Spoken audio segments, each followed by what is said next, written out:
And now we're going to show you a few examples of how to relieve your spine while sitting at work or at home, or even after driving your car. Here are the examples.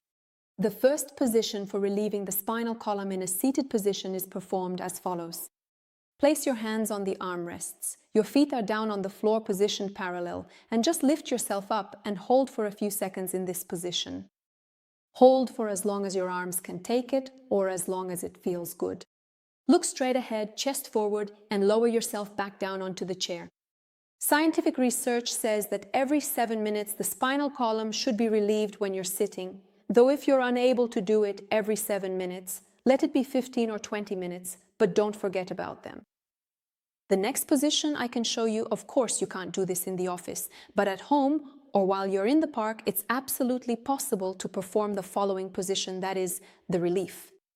Lower yourself down, position yourself. Your knees are close to the bench you want to use for relief.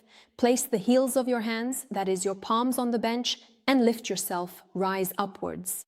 Your arms are extended, your knees are close to the bench, and go just a little bit back into extension, chest forward, and look straight ahead.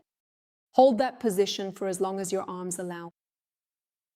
After that, slowly lower yourself down to the floor or the ground, turn around and be careful how you get up. The next position I'll show is in a standing position, and you can also perform it using a chair. This might be more convenient to do in the office when you feel you've been sitting long enough and it's done like this. Also, place the heels of your hands on the table, or if you have a chair like this, you can perform this relief on it too.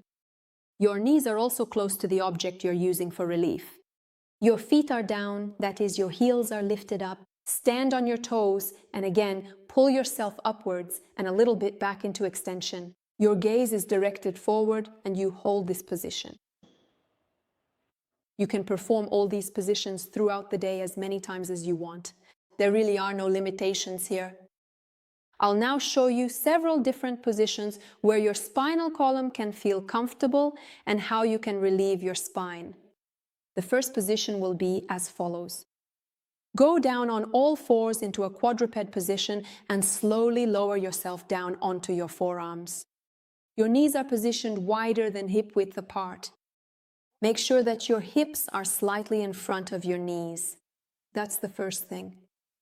Second thing, also make sure that your head doesn't start to drop down, which we often see happening with patients in practice.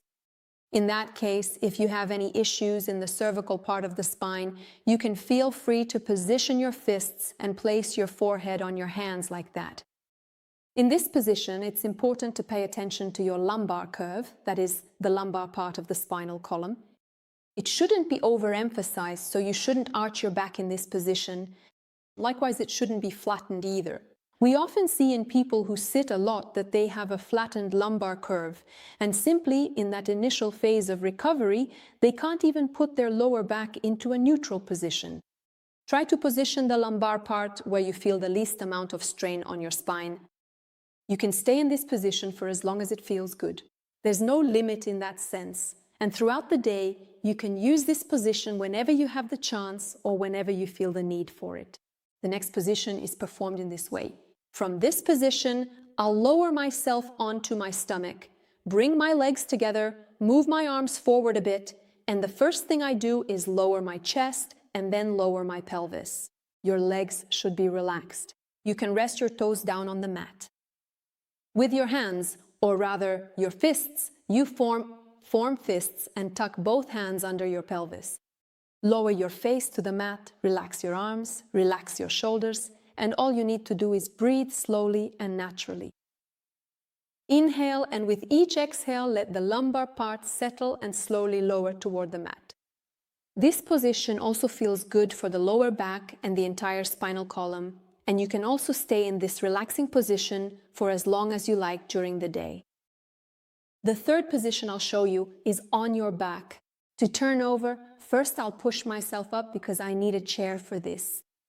I'll pull the chair over and now I need to lie on my back. First I'll lower onto my stomach, extend my arm, roll onto my side and then onto my back. You need to pull yourself close to the chair, lift one leg up, then the other, and bring your buttocks close to the chair. Of course, it doesn't have to be a chair, it could be a bed or some other object, and place your legs up, which should be bent at 90 degrees. What's important is to spread your legs a bit wider than hip width. You can check if your lower back is in a neutral position. In another video, I'll explain how to check if your lumbar region is in a neutral position or not. In any case, tuck your hands under your back, relax your shoulders, relax your legs, and breathe. Let's inhale through the nose. And gently, as if you're blowing out a candle, exhale through your mouth.